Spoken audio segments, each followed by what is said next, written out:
All India petrol डीलरचाही मी नुमाइंदा आहे। 1 litre petrol आणि 1 लिटर डिझेल शासनाने कधी विकलं तर आपल्याला प्रति लिटर 50 रुपयाचा लॉस आहे। आणि हे सेल डिस्करेज करण्यासाठी कंपनीने हे वेगवेगळे एक उपयोजना सुरू केलेली आहे।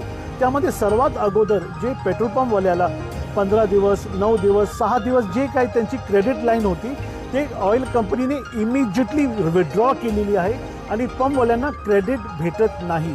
पण हे अचानक आणि एकदम न कळता हे झालेलं आहे।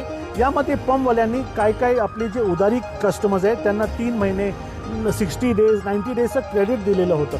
कंपनीने सांगितलं हे मागचं जे क्रेडिट आहे मागची जी उधारी ते क्लिअर करा आणि आज लागणारा माल त्याचा पेमेंट आगाऊ म्हणजे ॲडव्हान्स पेमेंट तुम्ही करा, मगच तुम्हाला पेट्रोल आणि डिझेल भेटणार। या अनुषंगाने 70% पेट्रोल पंप ड्राय झालेले, कारण पेट्रोल पंप मालकांकडे एवढा भांडवल एका रात्रीमध्ये उपलब्ध करणे शक्य नाही।